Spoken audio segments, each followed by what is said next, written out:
Welcome to my channel, guys. So, na po tayo na po bumoto sa bayanihan. Keep watching, guys.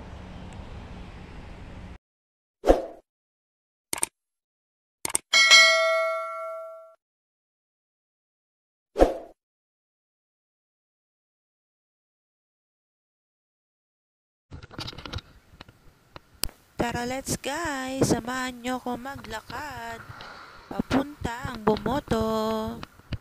Halika na, pumunta sa bayanihan.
Ayan na po, guys.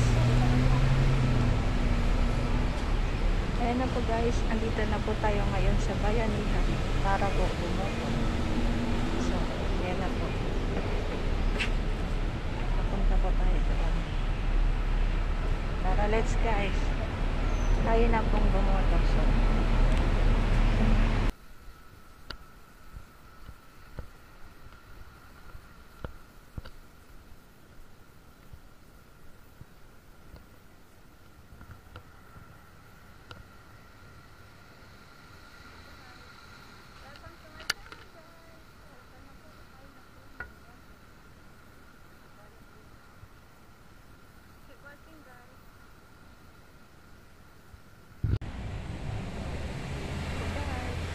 welcome to my channel, guys. So, na po tayo na po bumoto sa bayanihan.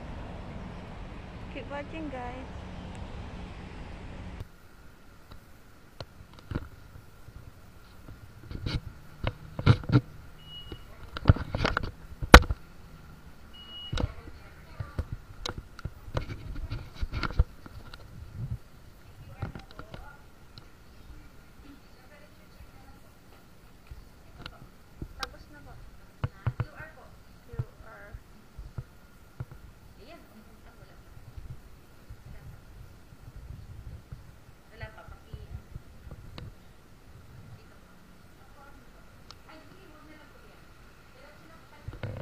Okay na po. Sige po, third floor po tayo. Thank you po. Ako po sa another stairs, ha? Hiking lang, hiking. Short hike. Dalawa, ma. Dalawa, view.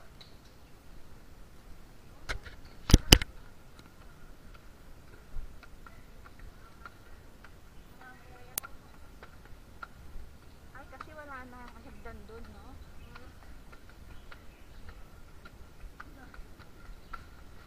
Hindi na makaabot pa tayo, eh. Kaya nga nag-aalasan ka na.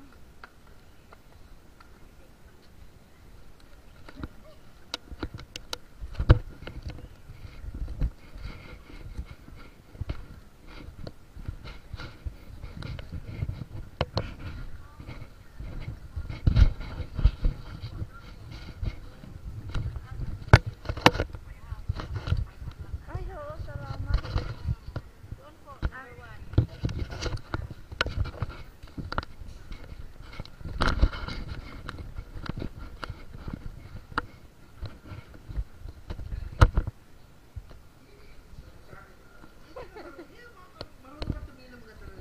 Oo nga po.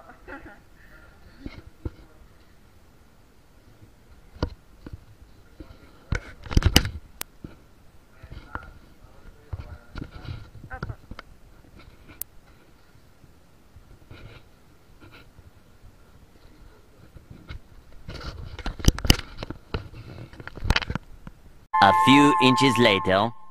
Tapos na po akong bumoto.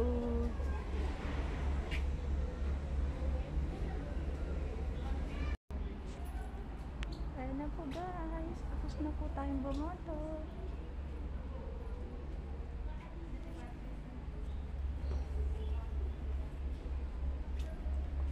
Make sure lang po okay ang ating pagboto. Ayan na po.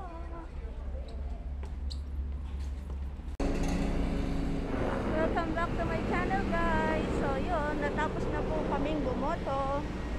So, exit na po pa kami pababa.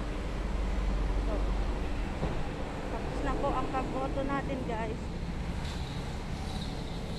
Wait na lang natin ang resulta sa halalan. Thank you so much guys. Thank you for watching guys. Sa lahat po ng mga hindi pa subscribe sa channel ko guys, please click and subscribe and click the notification bell para po like and updated sa aking mga videos. Thank you everyone. Tapos na rin ang aming pagboto. Thank you so much.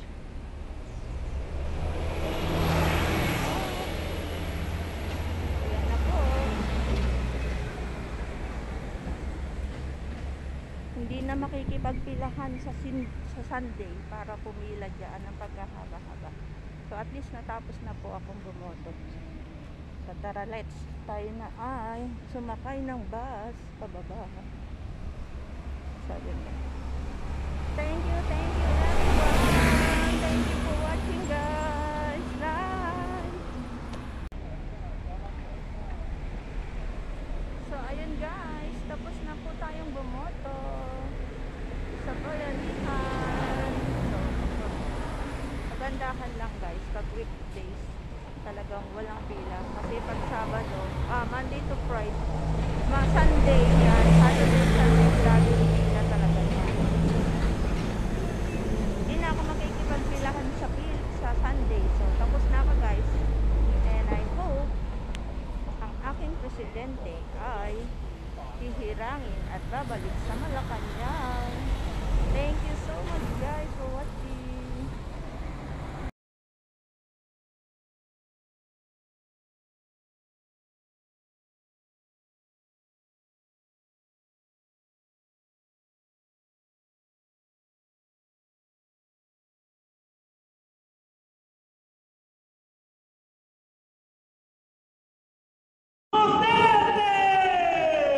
Sa harap ng bagong halal ng mga lokal na opisyal, ikinuwento ni Mayor Sara ang kanyang mga karanasan sa pangangampanya at ang pressure na kanyang nararamdaman na maihatid kung anuman ang gusto ng mga taga-suporta. Is it something that is worth doing? Yes, it's something that is worth doing kung ang mga tao mao ang gusto nila na makita para sa imuha. And na-feel na ko to nga pagmahal sa ato ang mga kaigsuunang Pilipino. Hindi na itanggi ni Mayor Sara na nasurpresa at nagulat siya sa laki ng boto na ibinigay sa kanya ng mga Pilipino. Nasurpresa din umano siya na hindi lang taga Mindanao ay nagpakita ng suporta sa kanyang kandidatura na makikita naman sa kanyang pagkapanalo sa mga probinsya na noon ay hindi sumuporta sa kanyang ama na si Presidente Rodrigo Duterte. Pag mudaog ka o ingani ka dako ang imuhang margin, makadungat siya sa pressure, no, sa expectation sa mga tao nga doon na tayo makitaan na kabaguhan o doon na tayo makitaan na stronger and a better country, a better Philippines. Bilang nakatakdang magiging secretary ng Department of Education, sinabi ni Mayor Sara sa harap ng mga dumalong guro na sa kabila ng pressure na kanyang nararamdaman sa kanyang pagkapanalo, excited na umano siya na makatrabaho ang mga ito. Nakikita ni Mayor Sara na may mga dapat ayusin sa pagplano at execution, lalo na sa K-12 program ng basic education. I only have 6 years to work with you to improve the quality, number one, your welfare, and number 2, the quality of education in our country. Nung umuupo ako bilang chairman sa Senado ng Housing and Urban Development, ay ang kakulangan ng bahay at lupa sa demand 3.5 million. Pataas na ng pataas yan. Palagay ko may 6 million na ngayon yan.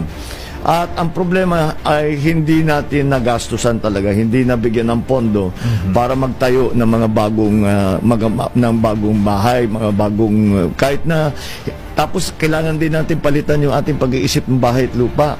Isipin na natin, hindi na yung Bliss, low rise yun eh. Ayan, low rise. Medium rise kasi 3-4 floors lang yan. Isipin na natin yung high rise kagaya na nakikita natin Singapore, sa Hong Kong. Oh, na talagang apartment building na matataas na pwedeng may pag-aari pa rin nung nakatira doon. Pero hindi na natin kasi lalo na sa Maynila o sa malalaking syudad, mahirap na yung lupa na paglalagyan ng malalaking development. Kaya yun ang pag-isipan natin. Ang problema sa housing talaga ay maganda kasi ang magandang development sa housing, nagkaroon na ulit tayo ng Department of Human Settlements. Dahil tama rin naman yun dahil hindi naman dapat housing lang. Kasi kung minsan pag iniisip housing, basta magtayo ka ng bahay. Hindi walang pupunta doon kung hindi maayos. Sigurado may kuryente, may tubig. Ngayon may internet, may palengke na malapit, may babaan at sakayan na malapit para makapunta sa trabaho, may eskwelahan para sa mga bata. Tayo, mga Katoliko tayo, mga very religious ang Pilipino, may chapel doon o kahit ano. Pero kailangan isang human settlement, isang community ang ibubuo mo. Kaya ngayon na nabalikan natin yung konseptong yun, basta't pondohan natin sa